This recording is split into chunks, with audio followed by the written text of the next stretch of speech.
بسم اللہ والحمد للہ والصلاة والسلام علی سیدنا و مولانا رسول اللہ وعلی آلہ وصحبہ ومن والاه اما بعد۔ ایک ہی سفر میں ایک سے زائد عمرہ کرنے کے لیے مسجد عائشہ جا کر دوبارہ وہاں سے احرام باندھ کر عمرہ کرنے کے متعلق بعض لوگ کہہ رہے ہیں کہ یہ جائز نہیں ہے، یہ بدعت ہے، اور بعض کہہ رہے ہیں کہ یہ حیضیوں کا عمرہ ہے، اور ام المؤمنین عائشہ رضی اللہ عنہ کو جو حضور صلی اللہ علیہ وآلہ وسلم نے اجازت دی وہ آپ کے لیے خاص حکم تھا۔ تو کیا واقعی فقہاء نے اسے مکروہ یا بدعت کہا ہے؟ اور کیا ام المؤمنین عائشہ کے علاوہ صحابہ میں سے کسی نے دوبارہ مسجد عائشہ سے احرام باندھ کر عمرہ نہیں کیا؟ تو جاننا چاہیے کہ ایک ہی سفر میں بار بار مسجد تنعیم کو جا کے احرام باندھ کر پھر آ کے عمرہ کیا جا سکتا ہے۔ فقہاء کرام نے اسے مستحب لکھا ہے اور یہ جمہور فقہاء کا قول ہے۔ اب یہ جمہور کی مخالفت کرنے والے جو آدمی ہیں وہ علامہ ابن القیم ہیں، پھر ان کی اقتداء میں متأخرین سلفیہ جو ہیں جن میں شیخ البانی ہیں، انہوں نے یہ اعتراض کیا۔ علامہ ابن القیم نے کہا کہ حضور صلی اللہ علیہ وآلہ وسلم دوبارہ اس طرح مسجد عائشہ سے احرام نہیں باندھے، اور جو ام المؤمنین عائشہ کو اجازت دیے تو وہ آپ کا دل رکھنے کے لیے آپ کے لیے خاص حکم تھا، اور اس پہ جو ہے مزید اضافہ کرتے ہوئے شیخ البانی نے کہا کہ یہ حیضیوں کا عمرہ ہے، یعنی اس کو برا بتانے کے لیے اور اس پر تنقید کرنے کے لیے انہوں نے اس طرح کہا۔ اب یہ انداز گرا ہوا انداز ہے، علمی گفتگو میں اس طرح کی بات نہیں کی جاتی ہے، بات دلائل سے کی جاتی ہے، طنز و طعنہ اور تشنیع نہیں کی جاتی۔ اللہ تعالیٰ ان کی مغفرت فرمائے۔ اب انہوں نے بے باکی سے یہ طعنہ تو دے دیا، لیکن یہ غور نہیں کیا کہ یہ طعنہ صحابہ کرام پر جاتا ہے۔ چنانچہ سلفیہ کی ہی ایک بہت بڑی اور اہم فتاویٰ کی ویب سائٹ جس کا نام اسلام ویب ہے، اس میں آتا ہے کہ جو لوگ یہ کہتے ہیں کہ تنعیم سے دوبارہ عمرہ کرنا یہ سلف صالح سے منقول نہیں ہے، یہ بات درست نہیں ہے، کیونکہ فقد صح ذلك عن جماعت کثیرۃ منہم، کیونکہ اسانید صحیحہ کے ساتھ یہ ثابت ہے کہ سلف صالح کی ایک بہت بڑی جماعت نے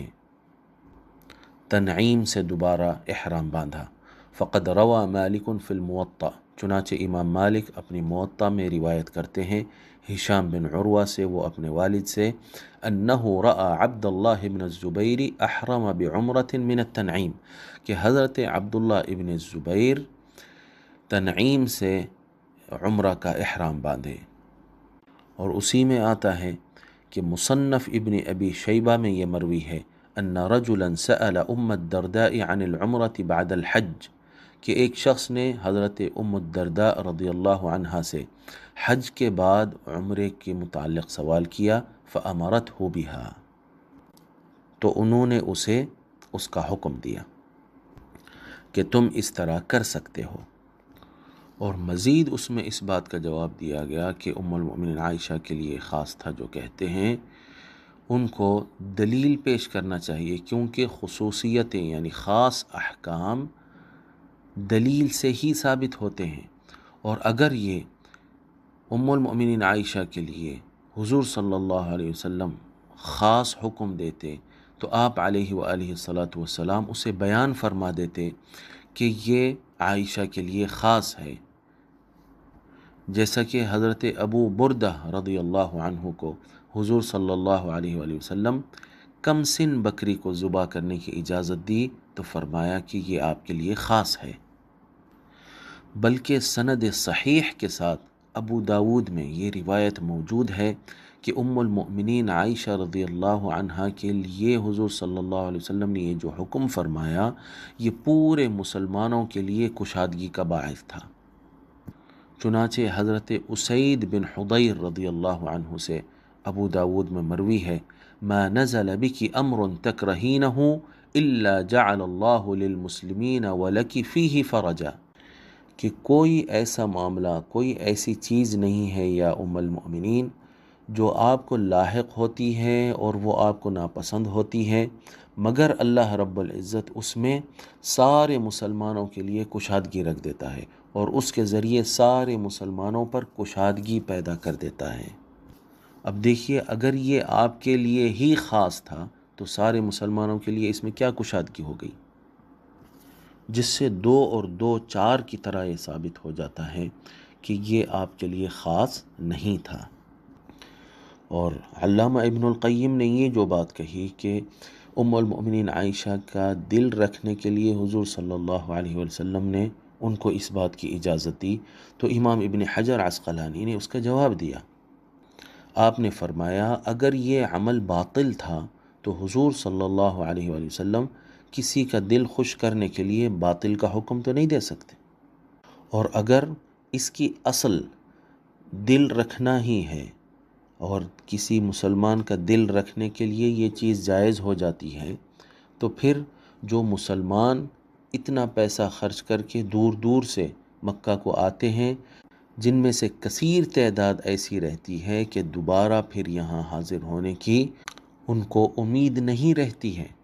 تو وہ اس بات کے حقدار ہیں کہ ان کے دل بھی رکھے جائیں۔ چنانچہ آپ کے الفاظ ہیں وَهَؤُلَاءِ الْمُسْلِمُونَ وَأَكْثَرُهُم مِّنْ أَهْلِ الْآفَاقِ وَكَثِيرٌ مِّنْهُمْ لَا يَطْمَعُ أَنْ يَأْتِيَ مَكَّةَ مَرَّةً أُخْرَى